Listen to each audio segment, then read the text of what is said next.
तो बहुत बहुत शुक्रिया मुझे यहाँ पे बुलाने के लिए। तो ये किताब की जर्नी जो है शुरू हुई थी 2000 अराउंड लेट 2020 और 2021 के शुरू में इसमें काम शुरू हुआ था। तो करीब 4.5-5 साल की जर्नी रही ये किताब लिखने का। ये राजी का जो परिवार है, जहाँ पे राजी की एक बेटी यहाँ पे बैठी है, सुनीता जी।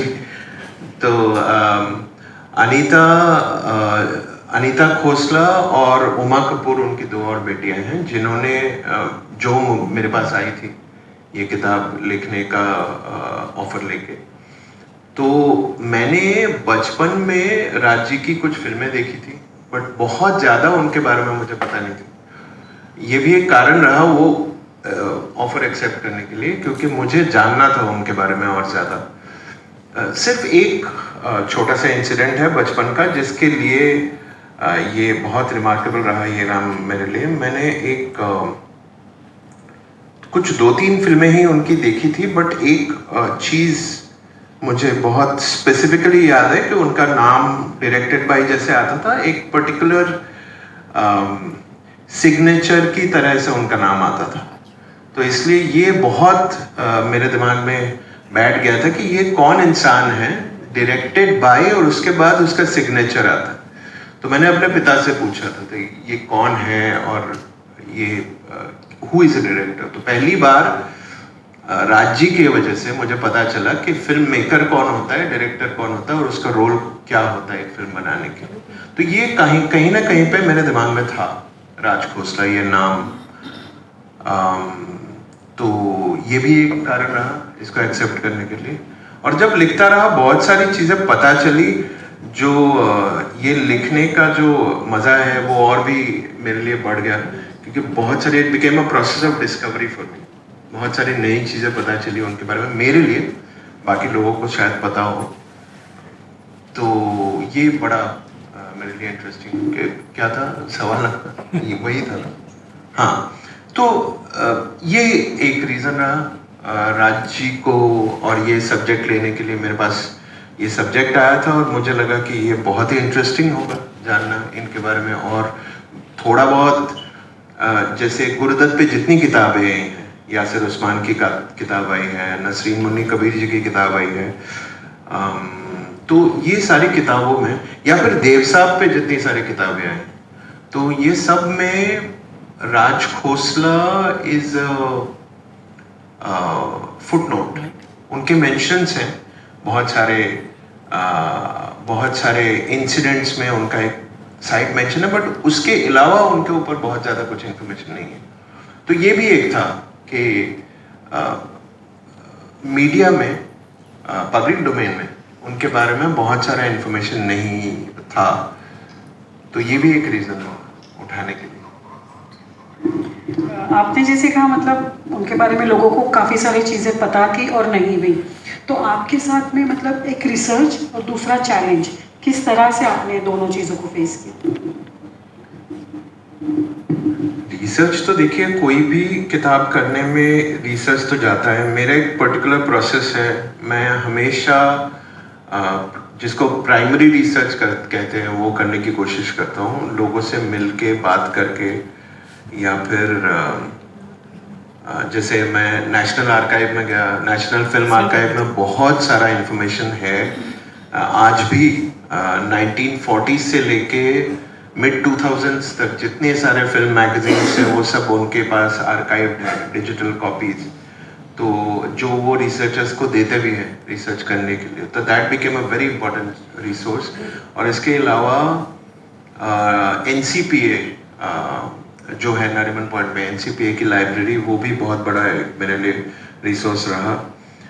बियॉन्ड दैट लोगों से मिलना, बात करना, जो हैं अभी हमारे साथ, ये थे ये बुक लिखने के समय, उनसे बात करने की कोशिश की।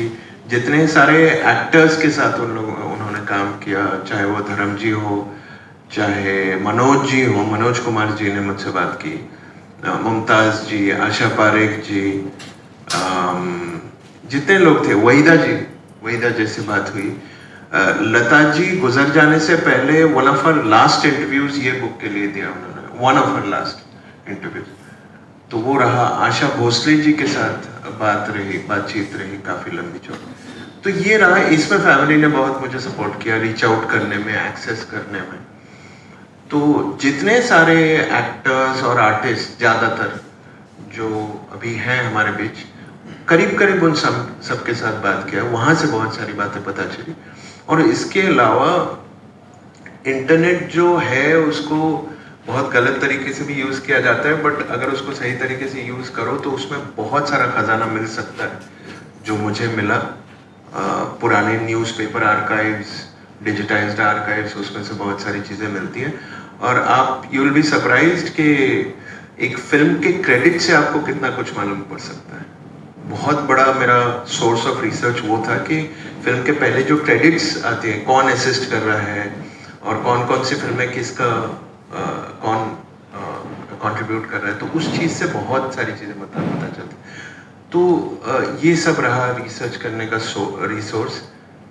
और challenges see when you are, जब आप ऐसे किसी के बारे में लिख रहे हो जो बहुत साल पहले जो गुजर चुके हैं, तो चैलेंजेस तो रहती हैं। ख़ास करके बहुत ज़्यादा दिक्कतें आई 1940s और 50s का जो इन्फॉर्मेशन है, ये उससे पहले का, उनके बचपन का, वो सब ये करने में बहुत सारी problems I. But it's all good. आखिर में मिल गई बहुत सारी चीज़ें। उन्होंने एक्चुअली डायरेक्शन का करियर और असिस्ट करने का करियर शुरू करने से पहले उन्होंने एक फिल्म में एक्टिंग भी की थी। वो भी कोइंसिडेंटली मुझे मिल गया, इन्फॉर्मेशन उसका मिल गया। तो मिल गई, बट चैलेंजेस ज़रूर थी। एक और चैलेंज ये था कि बहुत सारे उनके कोलैबोरेटर्स, चाहे वो असिस्टेंट्स हो, चाहे म्यूजिक डायरेक्टर्स हो, चाहे सिंगर्स हो, बहुत सारे लोग हैं जो हमारे पास नहीं है। तो वो बहुत दिक्कतें आई to cover the initial years. तो ये कुछ चैलेंजेस रहे। आप सबका बहुत बहुत स्वागत है। और ये तो विषय ही इतना खूबसूरत है। मैं सबसे पहले तो ये कहना चाहूँगा कि एक संघर्ष, माता और कुछ करने की जो उत्कट इच्छा होती है, तो वो हौसला बन जाता है। और समझ, ज्ञान और गहरे डूब कर जो मोती निकाल कर लेके आ जाता है, वो राज खोसला हो जाता है। ये खोसला साहब रहे हैं। खोसला साहब कुछ ऐसा निकाल के लाते रहे हैं शुरू से कि वो अनपैरेलल रहा है। बहुत लोग बोलते हैं कि उनको उनका ड्यू क्रेडिट नहीं मिला। मैं कुछ बातें रखना चाहता हूँ यहाँ पर, और आपको बहुत आश्चर्य होगा जो मैं बताना चाहता हूँ। मेरे मित्र अरुण जी ने जब मुझे बताया कि राज खोसला साहब के ऊपर बातचीत होनी है, और पता चला अम्बरीश जी भी आ रहे हैं, तो अब अम्बरीश जी ने तो बुक निकाली है और उसमें गहरे रिसर्चर हैं वो, कि उसमें सब आ जाता है। तो चाहे वो संगीत पक्ष हो या जो भी हो, तो फिर बोलने के लिए उतना रह नहीं जाता। तो मेरे भी कुछ क्वेश्चंस हैं जो अम्बरीश जी से मैं करूँगा, सुनीता जी से मैं करूँगा, लेकिन मैं कुछ बातें ऐसी बताना चाहता हूँ कि आपको अच्छा लगेगा, और वो इस बुक में भी नहीं होगी, मेरा दावा है। 2017 में मेरी बेटी अमेरिका पढ़ने गई और उसने फिल्म मेकिंग पढ़ाई की। तो और फुल थॉरो उसने कोर्स किया, 2 साल का, बहुत कम होता है ऐसा। तो MS किया उसने फिल्म मेकिंग के ऊपर। और इंडियन थी, इंडिया से वैसे ही हॉलीवुड का ज़्यादा लगाव है। हम बॉलीवुड वाले उतनी हॉलीवुड को पसंद नहीं करते जितना हॉलीवुड वाले बॉलीवुड को लेके बहुत ज़्यादा एक्साइटेड होते हैं, बातें करते हैं। तो एक बड़ी अच्छी बात हुई उस दिन, जिसको मैं रखने के लिए मैं यहाँ पे आया। तो बेटी बोलती है कि पापा, एक दिन हमारा सेशन था और अलग अलग तरीके की फिल्मों का क्या ख़ास एक एस्पेक्ट्स होते हैं, क्या चीज़ें हैं जिससे फिल्में हिट होती हैं, क्या क्या कौन कौन से ऐसे पॉइंट्स होते हैं। तो उस दिन था mysteries of film cinema, mysteries of cinema. Alfred Hitchcock और ये सब चीज़ें उन लोगों ने पूरा बहुत लंबा चौड़ा को क्रिएट किया है और ये करा। तो उससे पूछा कि you are from India, so tell some names of film makers. मेरी बेटी ने सबसे पहले नाम लिया संजय लीला भंसाली, क्योंकि वो आजकल के हिसाब किताब की है। दूसरा नाम महेश भट्ट, फिर तीसरा नाम करण जौहर, यश चोपड़ा, सब नाम लिए। राज कपूर का भी ले लिया, राज खोसला का नाम नहीं लिया। विल यू बिलीव कि वहाँ जो उनका जो सेशन ले रहा था, he was American only and he was from industry, he directed some Hollywood movies and all. उसने बोला few names you are missing, so सोचते रह गए। सो वो बोलता I want to take one name, it's Raj Khosla, have you heard? Can you believe? हाँ, Raj Khosla, have you heard? मेरी बेटी ने बोला I heard his name but not recording his movies and all, उसको नहीं देखा था। Okay, so I tell you how to create a mystery on celluloid, that is the most important part of making movie. वो अगर आप नहीं कर सकते हैं, नो मैटर कि आपकी मूवी जो है वो मिस्ट्री ओरिएंटेड है, आपको प्रेजेंटेशन ऐसा करना, हर चीज में देखो आप मार दिया जाए, ये क्या क्या मिस्ट्री है कि छोड़ दिया जाए, ये मिस्ट्री है। जिस तरीके से रखा जाता है कि इसके साथ क्या होने वाला है, और वो लर्नेड आदमी ही कर सकता है। तो उन्होंने बोला, मैं आपको सब हिंदी में बताता हूँ, कि मैंने जब पता चला कि राज खोसला एक मिस्ट्री ओरिएंटेड मूवीज़ बनाते रहे हैं और ऐसा करते हैं, तो फिर मैंने उनको गूगल करके देखा। वो जो सेशन क्लास ले रहा था उसने बताई बात, तो फिर पता चला कि the best romantic song of the millennium, वो कहीं उन्होंने पढ़ा तो वो लग जा गले है, जिसको पाया गया कि वो 20th सेंचुरी का best romantic song of movie, तो वो लग जा गले को हिंदुस्तान के लोगों में वो पता चला कि वो तो राज खोसला की मूवी का है। तो उन्होंने वो गाना देखा और वो गाने को वो लेकर आए थे, तो उन्होंने दिखाया कि सी कैसा प्रेजेंटेशन है, ये लग जा गले को किस तरीके से लिया है इन्होंने।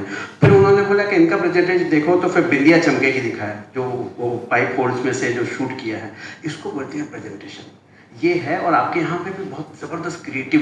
अच्छा, बात करें राज खोसला की, सोचो आप इतने बड़े बड़े म्यूजिक अपने फिल्म मेकर्स रहे हैं, और वहाँ पे उन्होंने राज खोसला को लेकर बात की कि इनका फिल्म मेकिंग, फिल्म क्रिएशन और जो एक तरीका होता है, ये हॉलीवुड का तरीका होता है, तो आपके हिंदुस्तान में भी हॉलीवुड है, ये बात बताई। तो उसने बोला पापा ये तो बहुत कमाल की बात बता रहे हैं कि राज को अपूर्व बोली। तो मैंने कहा अपने यहाँ पे जो आते हैं ना, समीर मदन मोहन है, ये उनकी मूवी है जो लग जा गले, जो उनका था।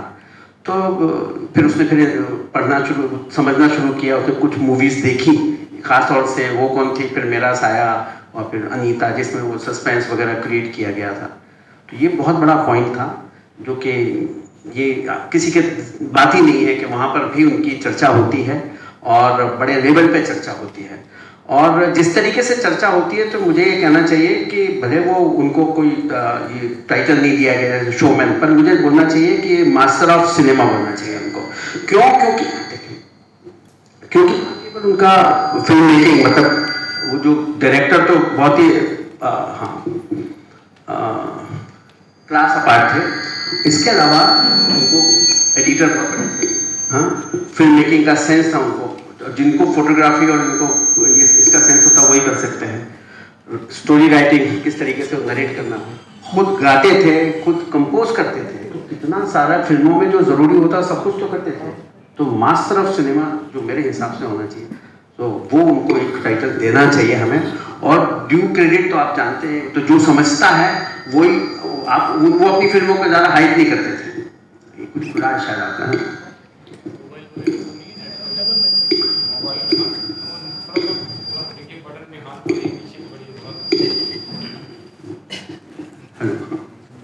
ऐसा।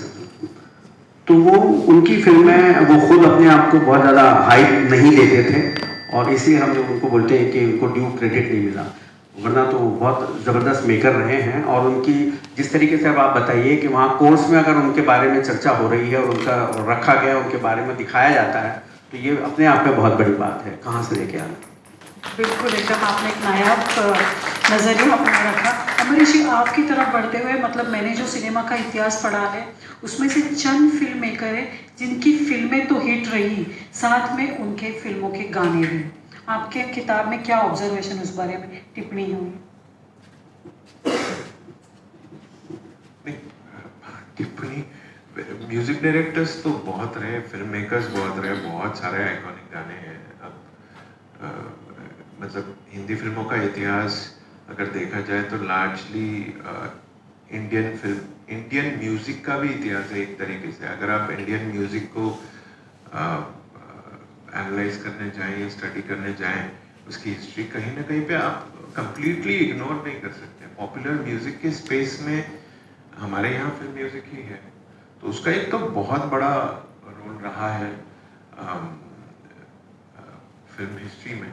बट स्पेसिफिकली राज्य का जो मुझे लगता है आज भी स्ट्राइक करता है इतना टाइम लिखने के बाद भी, कि हर बार कहीं ना कहीं पे हम भूल जाते हैं।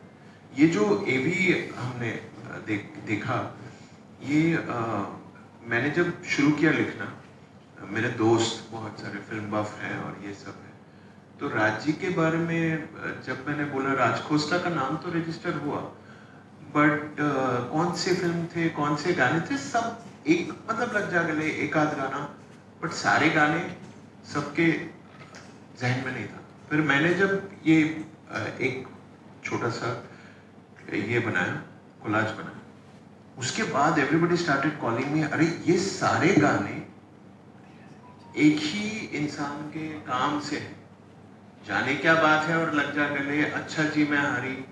अच्छा, ये सब गानों में और एक चीज बहुत कॉमन है राज्य की फिल्मिंग में, जिस तरीके से वो गाने शूट करते थे, वो कहीं ना कहीं पे उनके गानों में स्टोरी टेलिंग होती थी। अगर आप अच्छा जी मैं हारी, आपने काला पानी नहीं देखी थी, बहुत सालों तक मैंने तो नहीं देखी थी, और लेकिन वो गाना बार बार देखता था, दोस्तों के साथ देखता था, बहुत सारे लोगों के साथ देखता था। तो ये सारे गानों में there's a certain kind of storytelling, मतलब बिगिनिंग मिडिल एंड होता है।